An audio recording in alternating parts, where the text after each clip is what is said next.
So in 3 decades of signing, I have collected quite a few great fingerspelling tips in the forms of some do's and some don'ts that I wanted to share because they've been really helpful for me.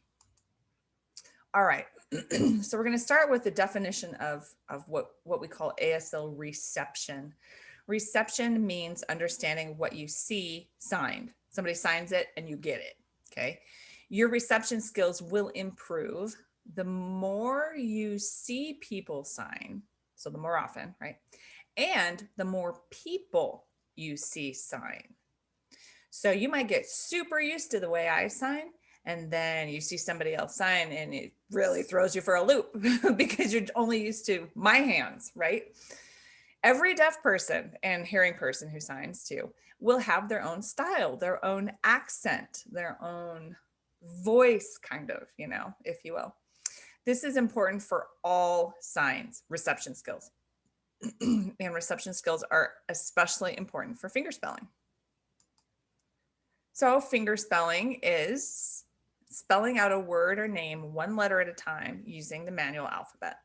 Fingerspelling is used to indicate names, places, technical terms, or ideas for which there are no officially recognized signs. I think sometimes this can be a confusing point because ASL is not English, and yet fingerspelling is English. But if you think about it in terms of the two languages being really close together, they coexist, right? Then one language would borrow from the other because they're so close. And that's basically what fingerspelling is. Okay, 10 things to know about fingerspelling in ASL. The first one is a do. Use your dominant hand for fingerspelling. Relax your elbow like this. Just relax it. Don't, relax it. Keep it close to your body. When you do that, your hand ends up right here. It's between your shoulder and your chin. That's your fingerspelling space. Stay there, okay? No fingerspelling all over here or whatever, just right here. Calm, relax your shoulder, relax your elbow. It's supposed to be a calm experience, so just relax. And your hand will end up about right here. So do that. Don't put your hand in front of your face or anyone else's when fingerspelling. I got that tip. Don't put your hand in front of anyone else's face from a deaf friend of mine who just, she apparently has had a lot of new signers do that to her. She's a teacher, and she had a lot of signers try to fingerspell right in her face. And she's like, no. So that's a big don't. Number 3 fingerspelling tip is another don't. Don't bounce your hand or sign stiff letters. Okay. You'll stress your hand, like you actually can hurt yourself. And you'll give your deaf friends a headache if there's a lot of bouncing like this. Okay. Instead, sign gently with a smooth, fluid motion. And the more practice at fingerspelling you get, the smoother your motion will be. But I want you to watch this example, okay? I'm going to sign the word stiff, okay? And I'm going to do it stiffly at first.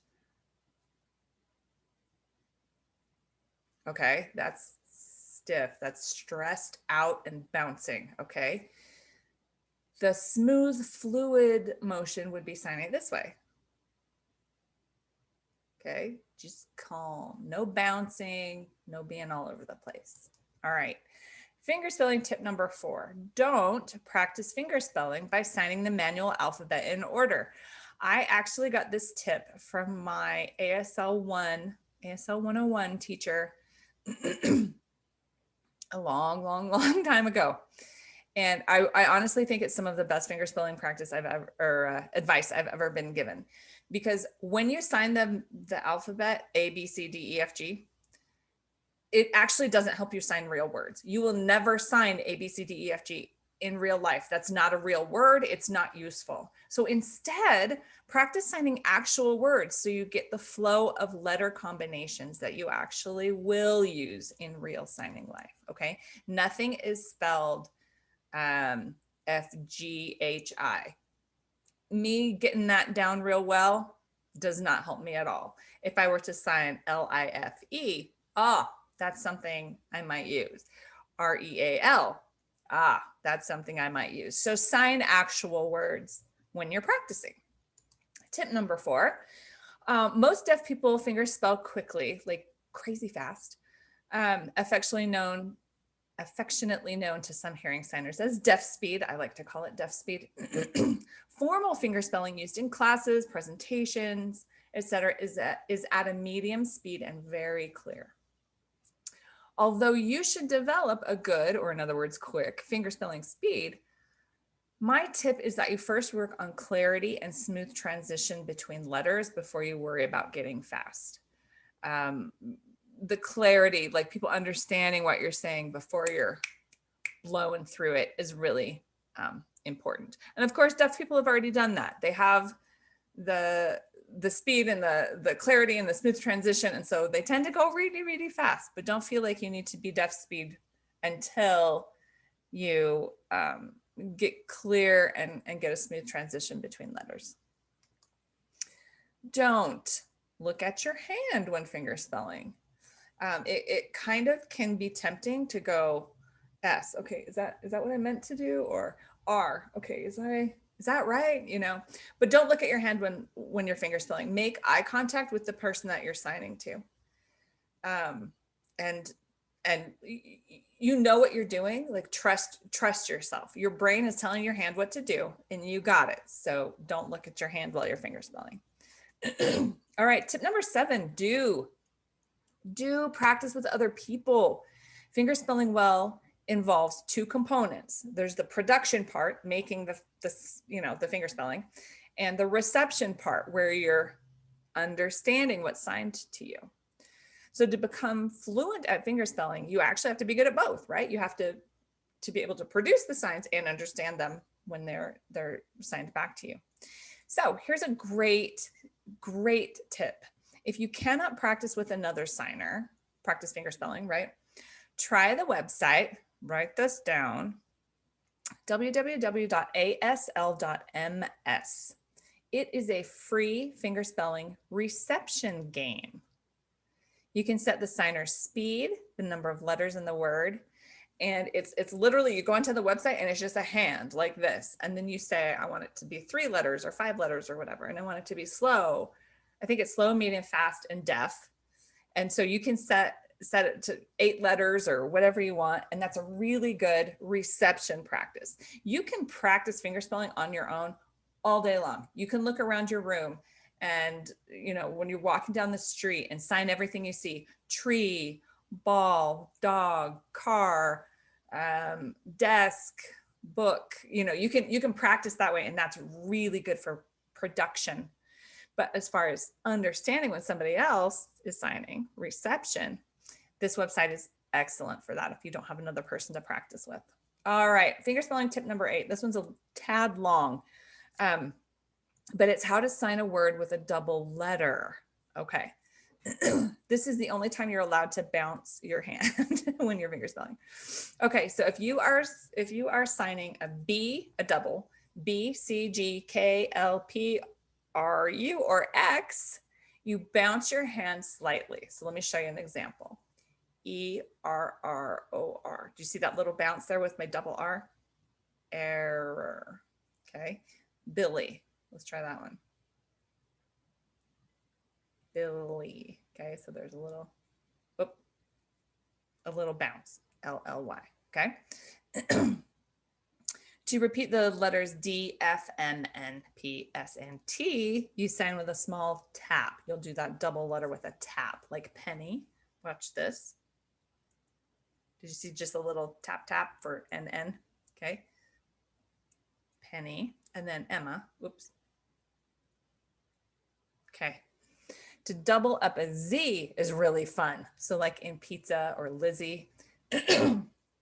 So a Z this way is just one Z, but there's a I don't know, a special, very unique way of sending a double Z, which is with 2 fingers. You just do a Z, but with 2 fingers. So you can see like Z, Z in there, right?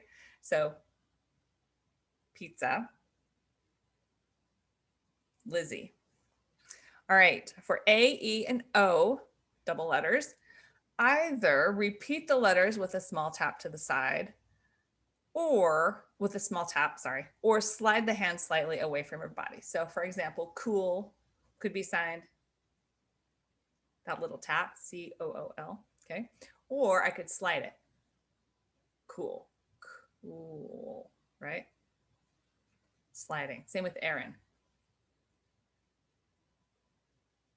Okay, slide or A-A-R-O-N. Okay, now, those are sort of the general rules.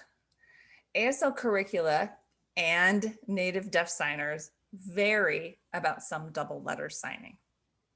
The master ASL curriculum teaches that the only time you slide that double letter is in words ending with a double letter, like troll or Jeff.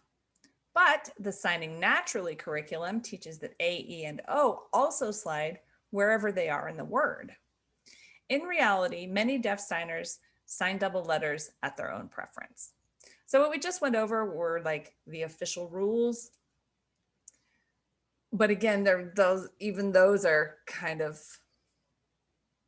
flexible because deaf people don't always follow all those rules. And you want to use the language in the way that it's used by the users of the language, right? By the native speakers, the native signers.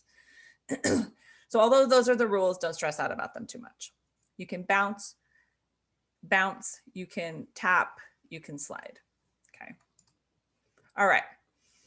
I suggest that you think about fingerspelling double letters this way. Following rules for fingerspelling double letters in ASL is a little like saying, with whom are you going in English? It might be correct, but we don't always do it, right? So those rules that we went over, those are correct, although they vary, but okay. Fingerspelling tip number 9.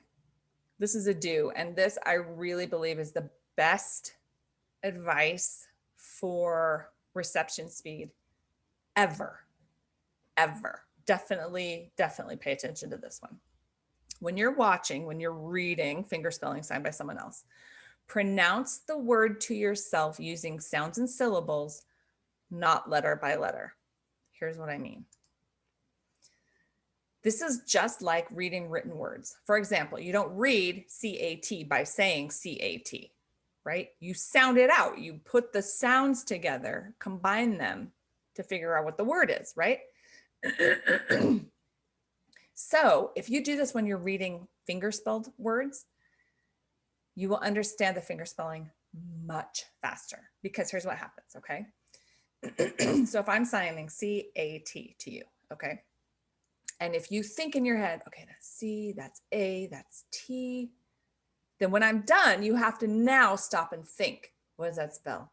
C-A-T, let's see, C-A-T, oh, that's cat, right? And you've just lost 3 seconds in your receptive skills. If while I'm signing it, in your head you think cat, then when I'm done, you already know, oh, cat, I got it, right? You don't have to stop and think. And this also was advice that I was given by my first ASL teacher, and it's brilliant. It has helped me with my fingerspelling speed, reception speed, so much. All right, last tip, number 10. Here's something to do. Do get great at fingerspelling your name. You will fingerspell your name more than you will fingerspell anything else. So practice it a lot and get good at that. Try to think of your name as its own sign, all right? So rather than, for example, cat, C-A-T, if it's just cat, then that's like one sign. It's almost not like individual letters, it's one sign, okay? So try to think of your name like that. Like the sign for my name is,